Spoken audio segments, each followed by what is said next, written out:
Subtopik anestesi umum kedokteran gigi. Dalam mind mapping kali ini, kita akan mempelajari 5 jalur masuk obat bius dan juga hal yang dimonitor selama proses pembedahan.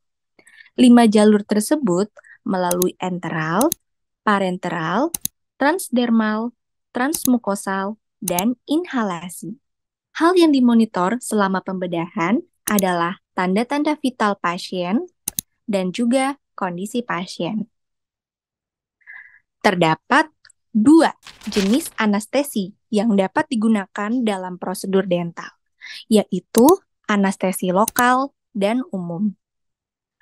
Anestesi lokal bekerja dengan memblokir sensasi atau rasa sakit pada area tubuh yang akan dioperasi, namun tidak mempengaruhi kesadaran.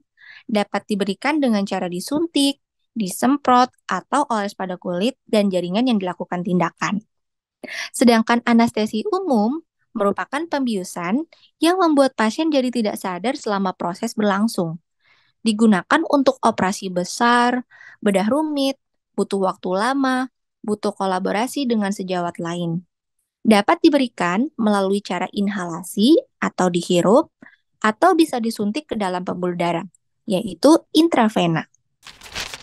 Tujuan dari anestesi umum adalah menjaga pasien tetap aman selama prosedur dental pada ruang operasi dengan kehilangan kesadaran. Yang dirasakan pasien, tentu pasien tidak akan merasakan sakit selama proses perawatan dan tidak memiliki memori tentang prosedur tersebut. Jalan nafas sering memerlukan intervensi, ventilasi spontan sering tidak adekuat, dan fungsi dari kardiovaskuler dapat saja terganggu. Sedangkan pada tujuan anestesi lokal adalah hanya untuk menghilangkan rasa sakit sementara pada bagian tubuh dengan cara mengaplikasikan bahan topikal atau suntikan tanpa kehilangan kesadaran. Yang dirasa pasien tentu hilangnya rasa sakit dan juga sensasi sementara pada daerah yang akan dilakukan tindakan. Terdapat 5 jalur masuk obat bius. 1. Enteral. Agen diserap melalui saluran gastrointestinal atau GI tract atau mukosa mulut, yaitu pada oral, rektal, dan sublingual. Yang kedua, ada jalur parenteral. Obat melalui saluran gastrointestinal atau GI tract, yaitu intramuskular, intravena, intranasal, submukosa, subkutan, dan intraoseus. Yang ketiga, transdermal. Obat diberikan melalui tempelan atau iontoforesis melalui kulit.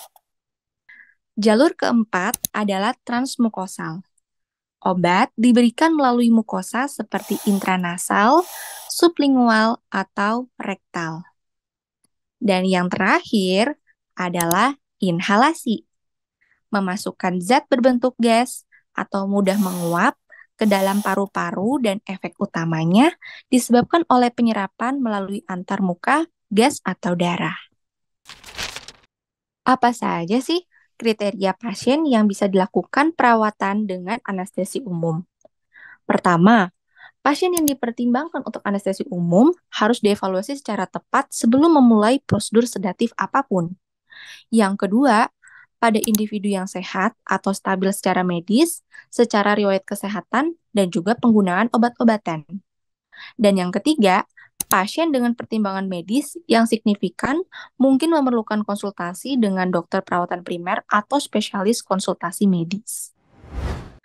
Apa saja yang perlu dimonitoring selama anestesi umum berlangsung? Ada satu kata kunci yang dapat kita ingat, yaitu afirmasi. Apa saja poin-poin afirmasi? Yang pertama, A. Anestesi. Tindakan anestesi dan sedasi oleh tim yang dokter spesialis anestesiologi lakukan beserta dengan perawat terlatih.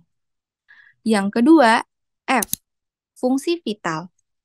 Keamanan pasien selama anestesi, pemantauan fungsi vital yang berkala.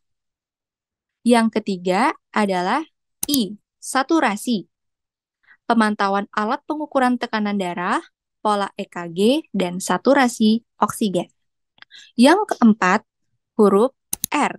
Pada operasi lebih dari 2 jam, dapat dipasang kateter urin dan atau kateter vena sentral.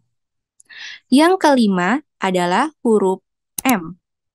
Pemantauan minimal meliputi tekanan darah setidaknya tiap 5 menit, laju nadi, laju nafas, saturasi oksigen, perdarahan, dan keseimbangan cairan. Yang keenam adalah huruf A, awal. Pemantauan dilakukan sejak pasien menjalani awal anestesi dan sedasi di kamar operasi sampai dinyatakan selesai dan keluar dari kamar pemulihan. Yang ketujuh, S. Setidaknya setiap 4 jam. Jadi, pemantauan lain juga dilakukan setidaknya setiap 4 jam atau pada akhir masa operasi untuk operasi yang lebih singkat. Dan yang terakhir adalah huruf I, rekam medik. Seluruh pemantauan dicatat dengan baik pada rekam medik anestesi pasien.